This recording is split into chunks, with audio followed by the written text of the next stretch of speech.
So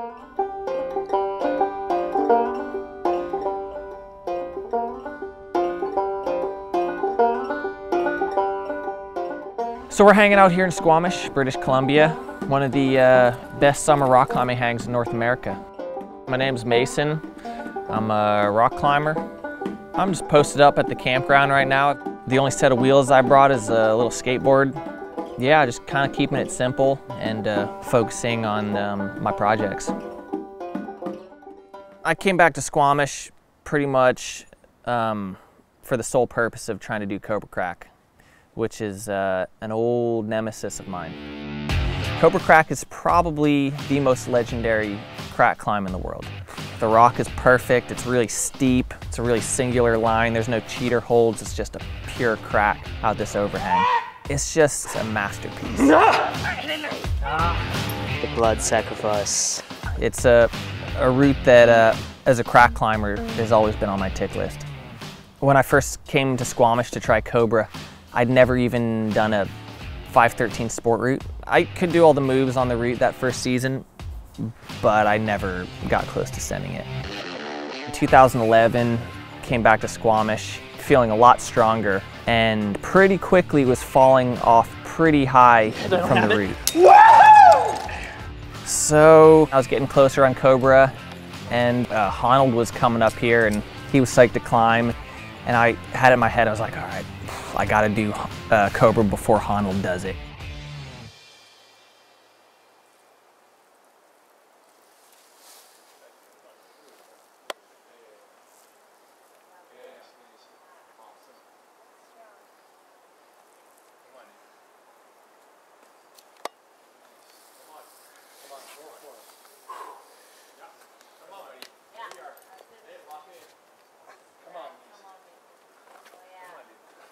And I get up there, I stick the move that I've been falling off of all these times. And I go for that right hand bump. No! Fuck! Yeah, I was bummed. And then Honnold sends it, he cruises it. I thought for sure I was gonna do it and left that season empty-handed. After that last season in Squamish, I kept climbing a bunch. Forged some sweet partnerships over the years, and I've done a lot of cool climbs around the world. And then I did a route in Moab a few years ago, Stranger Than Fiction, also known as the Bartlett Wash Crack, and that thing's super mega. And after doing that one, I sort of suspected, I was like, you know what, that could be as hard as Cobra. It's probably not harder than Cobra, but it's in the same league.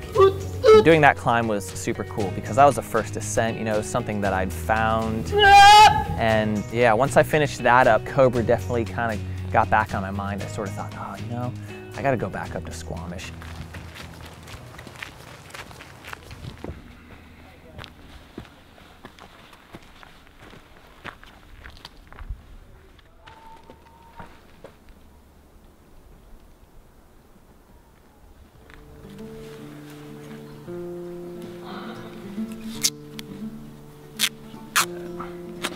Just trying to remember my taping beta from the days of yore.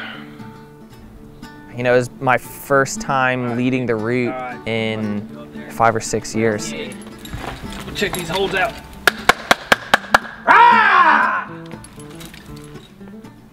I really didn't know what was going to happen.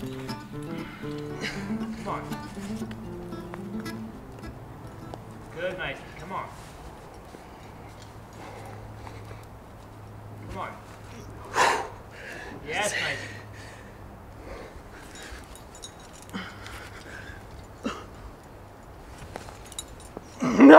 Come on. High.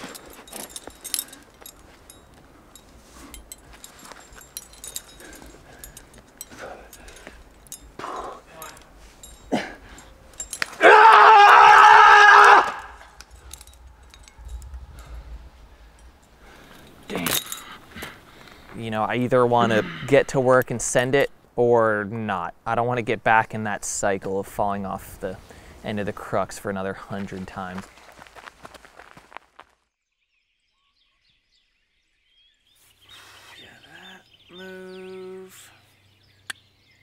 I usually don't get too bogged down with self-inflicted pressure, but yeah, it was a heavy weight on my shoulders. At this point in my climbing, I have so many more experiences to draw knowledge from. There's so many subtleties in climbing. When you're that close on a climb, it really comes down to the fine print.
My Jesus.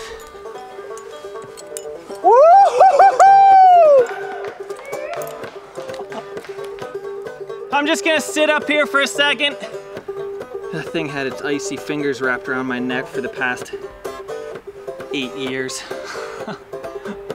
Oh, god damn. Nice job. Thanks, buddy. I'm stoked to the moon. Yeah. You know, my motivations for the route evolved over the years. You know, I used to be up at Cobra and I'd think, oh man, I'll be such a hero if I send and like walking back into camp like Jesus.